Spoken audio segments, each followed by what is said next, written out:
반갑습니다, 여러분. 이제 진정 여름이 된 듯해요. 그렇죠? 더울 때는 더워야 하는데 한동안 그렇지 않아가지고 제대로 돌아가지 못한 것들이 좀 있었습니다. 이제 여름 날씨가 되니까 여름이 해야 할 일, 아니 여름에 해야 할 일들이 이루어지고 있다 하는 생각이 드네요. 일단은 밭에 심은 오이가 잘 자라고 있고요. 한동안 오이가 안 자라서 영원하다가 떨어지고 그러더니 이제 자라기 시작했습니다. 지난번에 처마 밑에 제가 사는 집 새들이 와서 둥지를 지었는데 새끼가 부화되고 얼마 지나서 뭐 계속 그 어미들이 왔다 갔다 하면서 먹이를 날려주더라고요. 그러더니 오늘 아침에 보니까 둥지가 조용해요. 다 날아가 버린 거예요. 이미 커서 싹 다 날아가 버렸습니다. 지난번에도 제가 말씀드렸던 것처럼 하지만 분명히 때가 되면 돌아옵니다. 그래서 돌아온다라고 하는 확신을 가지고 있죠. 그래서 최 교수님도 돌아오셨고 또 내일 다시 돌아가시겠지만 오셨고 우리 재한 씨네도 이렇게 돌아오셨습니다. 반갑고 고맙습니다. 자, 2016년 7월의 세 번째 일요일입니다. 사도행전이라고 하는 책이 있어요. 신약성서에 포함된 책인데요. 예수 이후의 제자들의 활동을 기록한 그런 역사서입니다. 그 말은 예수 이후 사도들이 교회를 만들어가는 과정에 대한 기록인 거죠. 그렇기 때문에 초대교회, 우리가 흔히 이야기하는 교회의 초대 역사를 전달하는 데 매우 중요한 자료가 됩니다. 이 사도행전에 보시면은요, 제자들, 그러니까 베드로를 비롯한 그 제자들이 성령의 감동을 받았다고 해요. 그러니까 뭔가 놀라운 어떤 경험을 하게 됩니다. 그리고 그 경험을 통해서 우리가 지금 무엇을 해야 하는가 하는 것을 알게 되었다는 거예요. 그리고 그 알게 된 것을 시작하게 되었다는 겁니다.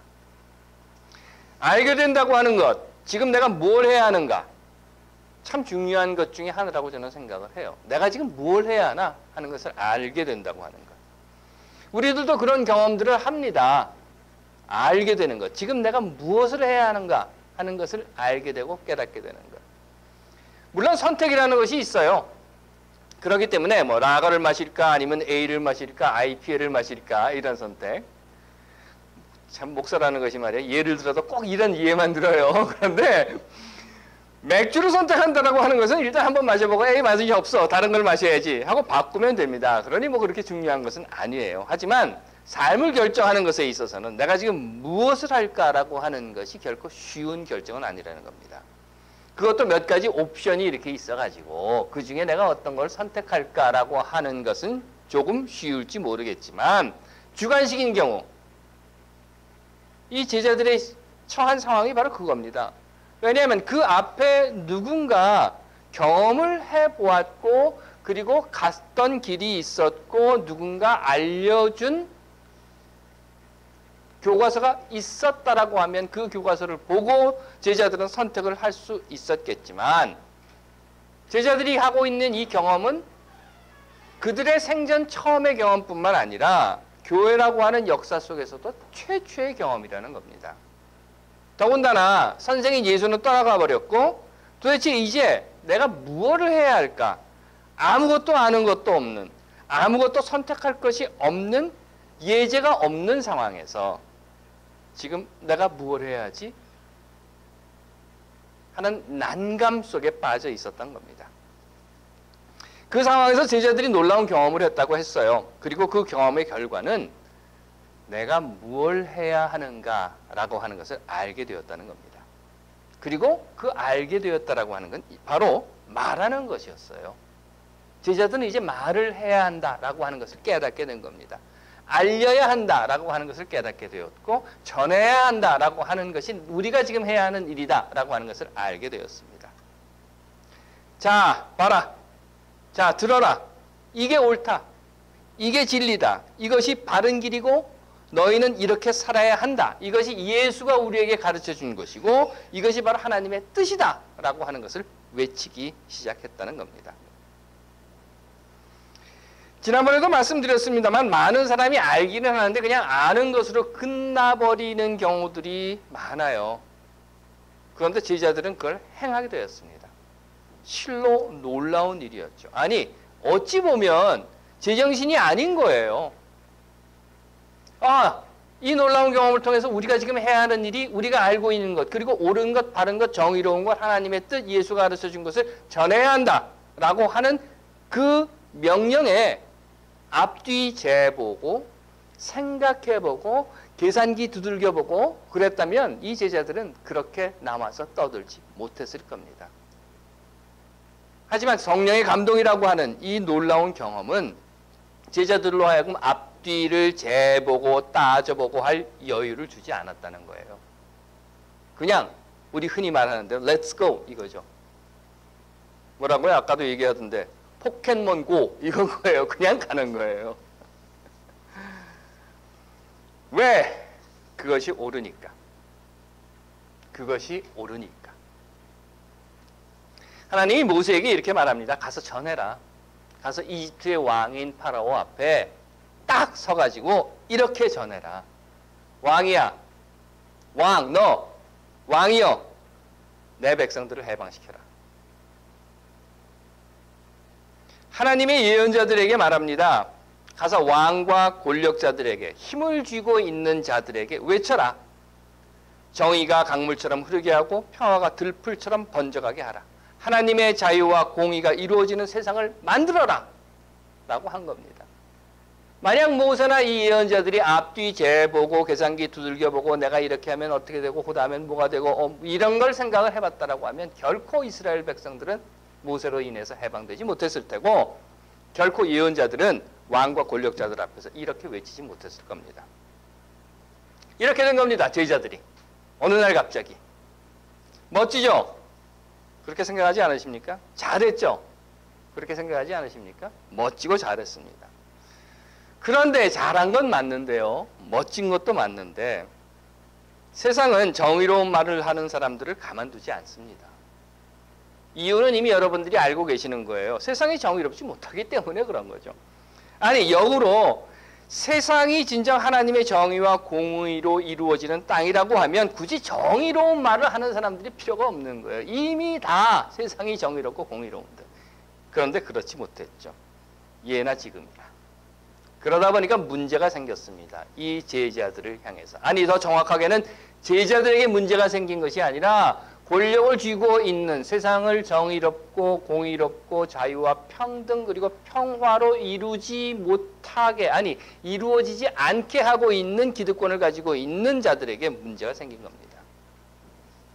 당시 이스라엘의 사회와 종교를 지배하고 있었던 유대 종교 권력의 문제가 생긴 겁니다. 그러지 않아도 예수를 처형한 후에 예수가 부활을 했니 뭘 했니 하는 소문으로 영 골치가 아프고 있었던 그 상황에서 그 유대교에서 예수가 그리스도다라고 떠들고 다니는 제자들이 나타나기 시작하니까 눈에 가시가 된 겁니다. 제일 좋은 것은요 권력자들에게 있어서는 그저 입 닥치고 가만히 있으면 됩니다. 그런데 그렇지 못한 거죠. 사드를 남한 땅에 배치한다고 합니다. 그러면 대통령께서 그렇게 하시겠다고 하면 아 그러신가 보다 라고 입 닥치고 가만히 있으면 될 것을 꼭 아니라고 또는 안 된다고 외치고 다닙니다. 그러니 박근혜 입장에서 보면 좋겠어요. 박정희 때 차지철이라고 하는 놈이 있었는데 부마 항쟁이 일어나서 이런 소리를 했다고 합니다. 들어보셨을 거예요. 캄보디아에서는 300만 명을 죽이고도 까딱 없습니다. 우리도 저 부산 마산 저 부마 항쟁 그곳에서 데모하는 사람들 데모 대원 한 200만 명 정도 죽인다고 뭐 별일 있겠습니까? 이런 소리를 했다는 겁니다. 성주에서 폭력 사태가 일어났다고 하죠. 외부인이 개입한 정황이 드러났고 경찰은 곧이어 성주 폭력 사태에 대한 본격적인 수사에 착수했다고 합니다. 신문 잘 보세요. 아마 다음 주쯤 이번 주 중에는 아마 이런 이야기도 있을 거예요. 성주 폭력 사태에 북한의 특수부대가 침투했다. 뭐 이런 이야기. 제자들에게도 같은 일이 일어났습니다. 마침내 유대교 지도자들은요. 제사장들 그리고 율법학자들은 사도들을 붙잡아요. 붙잡아드립니다. 그리고는 그 공회 앞에 놓고 재판을 하는 거예요. 거의 모든 사람들이 흥분해서 외치는 겁니다. 거기 모여 있었던 사람들이, 재판장에 있었던 사람들이, 다 유대교의 기득권을 가지고 있었던 사람들이, 유대교의 율법 교사라고 했던 사람들이, 유대교의 랍비라고 했던 사람들이 흥분해서 외칩니다. 이렇게 없애버립시다. 저것들 돌로 쳐 죽여버립시다. 그런데 그때 그 자리에 있었던 가말리엘이라고 하는 교법사가 있었다고 해요. 사도행전은 그가 굉장히 존경받는 교법사, 그러니까 율법을 만드는 사람이고 율법을 가르치는 사람이죠 라고 했다고 합니다. 당시 유대 사회가 인정해주는 그런 율법계의 아마 거목이었던 것 같아요.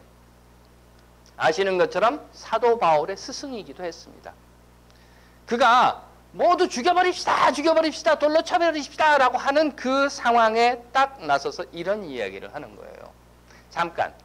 잠깐만. 이건 우리가 이렇게 쉽게 우리 의견과 다르다라고 해서 없애버리자라고 할 수 있는 문제는 아닙니다. 그러니 잠시 흥분을 좀 가라앉히고 생각 좀 해봅시다. 일단 이 사람들을 밖에 내보내고 우리들끼리 한번 이야기를 해봅시다 라고 이야기를 합니다. 해서는 그 공회 한가운데 서 있었던 제자들을 다 내보내요. 그리고 나서 이런 이야기를 하죠. 여러분들도 기억하실 겁니다. 지금 이 사람들이 예수가 그리스도다 라고 이야기를 하고 다니는데 예전에 드다라고 하는 사람이 나타났었어요. 드다라고 하는 사람이 있었고 그 사람이 어찌어찌 사람들을 막 몰고 다녔습니다. 그러자 그 사람의 말에 혹해서 따라다녔던 많은 무리들이 있었죠. 그리고 그 무리들의 세력이 점점 막 커져갔습니다.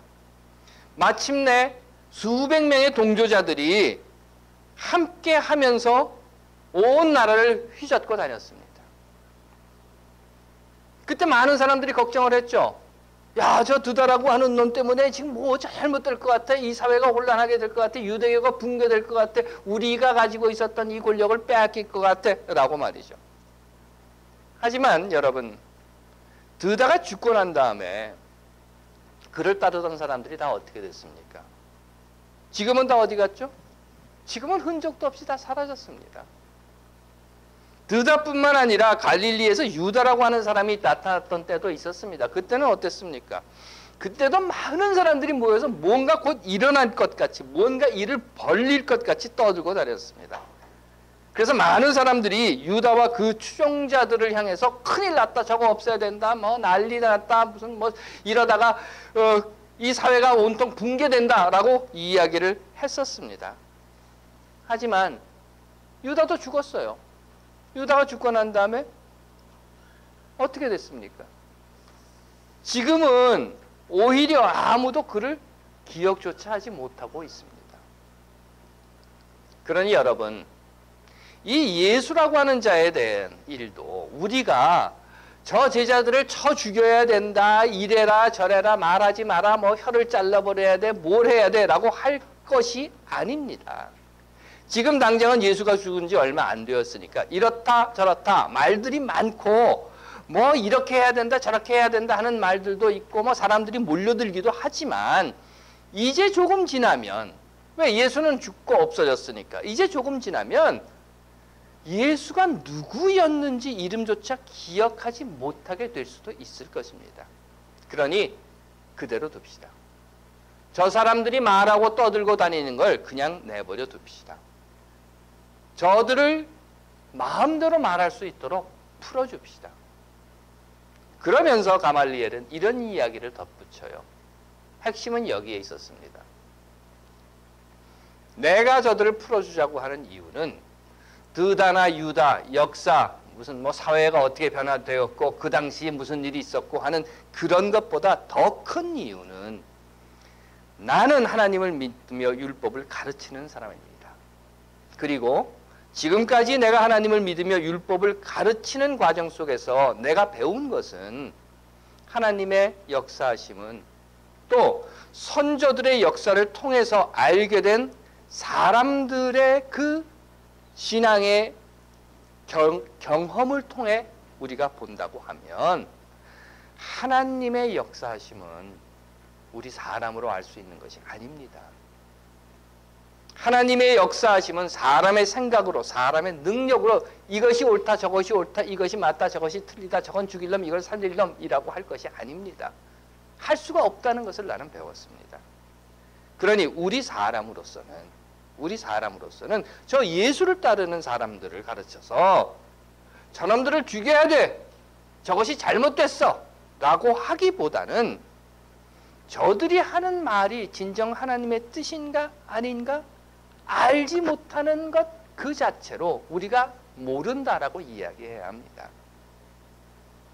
만일 그들의 가르침이 하나님의 뜻이 아니라면 얼마 후에는 유다나 드다처럼 그냥 다 없어져 버릴 것이고, 만일 저들의 가르침이, 저들이 지금 외치고 다니는 그 말이 진정 하나님의 뜻이라면 우리가 저들을 돌로 쳐 죽이는 것이 우리가 하나님을 대적하는 것이 될 것입니다.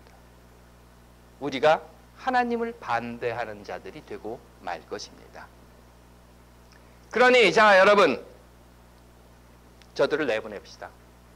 그리고 저들이 그 말을 하고 외치고 다니고 여행하며 걸을 수 있도록 내버려 둡시다 라고 말을 합니다.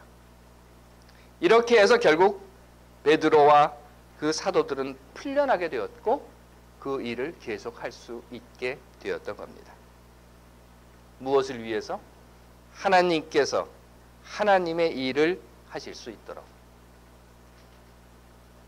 교회라고 하는 것은요, 이렇게 모여있는 이 교회라고 하는 것은 건물을 이야기하는 것도 아니고, 그리고 이 교회라고 하는 조직이나 또는 재정이나 어디에 등록되어 있는 단체나 이걸 의미하는 것은 아닙니다. 교회는 하나님이 일하시는 곳이 되어야 합니다. 그렇기 때문에 우리 한 사람 한 사람들이 하나님의 일을 하는 자리에 있고 우리의 삶이 하나님의 일을 하면 우리들이 다 교회가 되는 겁니다. 그런데 다만 사람들은요, 세상을 향해서 하나님께서 일하실 수 있도록 우리 자신을 도구로 내어줄 때에 그곳이 하나님의 일을 하는 곳이 되고 교회가 되는 것인데, 우리들이 이런 오류 쪽에 빠지게 되는 것은 내가 무언가를 해야 된다라고 하는 주장 때문인 것입니다.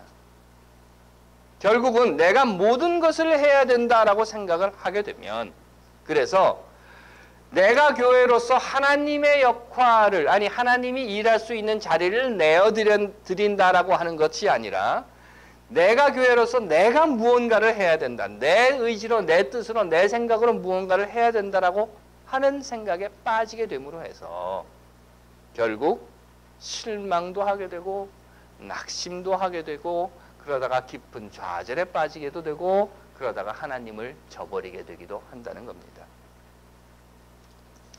교회뿐 아니라 개인 삶과 가정 그리고 사회도 마찬가지라고 저는 생각을 해요. 내가 모든 것을 다 해야 한다라고 생각을 하고 그렇게 하고자 하면 내가 해야 하는 일을 누군가 다른 사람이 하는 것에 함께하거나 용납하거나 인정하지 못하게 된다는 겁니다. 이건 나만이 할 수 있는 일이야 라고 하는 아집과 고집 그리고 독선과 독단에 빠지게 된다는 거죠. 마치 지금 사도들을 붙잡아 놓고 돌을 던지겠다고 노려보고 있는 제사장들 같은 그런 꼴이 되고 마는 겁니다. 왜? 하나님에 대한 이야기는 우리만 해야 되는데 너희들이 지금 하나님에 대한 이야기를 해? 그건 너희는 잘못된 거야. 저것들을 죽여야 돼 라고 외치게 되는 겁니다. 우리가 모든 것을 다 한다. 우리가 세상을 지키고 우리가 교회를 지키고 우리가 사회를 다스리고 우리가 사람들을 가르치고 우리가 지킨다라고 생각을 하면, 아니 더 정확한 의미로 우리만이라고 우긴다면 결국 우리 곁에서 늘 보여지는 그런 상황이 연출되고 마는 겁니다. 우리만이 대한민국의 안보를 지킨다. 우리만이 대한민국의 4대강을 지킨다. 우리만이 대한민국의 경제를 살리고 우리만이 군대를, 우리만이 학교를, 우리만이 사회를, 우리만이 국가를, 우리만이 우주평화를 이라고 하는 것에 빠지게 된다는 겁니다. 그러면 하나님은 무슨 일을 하십니까? 우리만이 하면 하나님은 무슨 일을 하십니까? 아니, 우리만이 하면 국민들은 뭘 합니까? 그 오류에 빠져 있다 보니까, 그 독선에 빠져 있다 보니까, 그 독단에 빠져 있다 보니까, 그 아집에 빠져 있다 보니까 그저 민중이란 배부르고 등 따숩게만 해주면 된다. 개, 돼지다 라는 소리가 스스럼없이 나오게 되는 겁니다. 하지만 저는 이 이야기를 들으면서 혹시 우리도 그런 생각을 하고 있지 않는가 하는 반성을 해봤습니다. 나보다 나이가 어리기 때문에, 나보다 배운 지식이 낮기 때문에, 나보다 가진 것이 없기 때문에, 나보다 영어를 못하기 때문에, 나보다 문화가 낮은 곳에서, 아니면 나보다 경제력이 못한 동네에서 온 사람이기 때문에, 그래서 야, 네가 뭐래? 나만 할 수 있어 라고 하는 아집과 독선. 하나님께서 사랑하시는 여러분, 물론 내가 해야 합니다. 당연하죠. 내가 해야죠. 하지만 나만 하는 것은 아닙니다. 내가 해야 하지만 나 혼자만 하는 것은 아니라는 겁니다. 그걸 인식해야 합니다. 만일 그걸 인식하지 못하면 결국 하는 소리가 너희들은 그저 입 닥치고 주는 대로 먹고 시키는 대로 하면 된다라는 말밖에는 나오는 것이 없는 것입니다. 하나님께서 사랑하시는 여러분, 여러분들의 삶에서 하나님의 자리를 남겨두시기 바랍니다. 물론 여러분들이 해야죠. 하지만 하나님의 자리를 남겨두시기 바랍니다. 내가 다, 아니 나만 다라고 하는 것으로부터 하나님이 일하실 수 있는 삶의 공간을 남겨두고 그걸 없애버리지 마시라는 이야기입니다. 또한 한 걸음 더 나아가 봅시다. 하나님의 자리뿐 아니라 이웃의 자리도 남겨둬야 합니다. 대통령은 국민의 자리를 남겨둬야 합니다.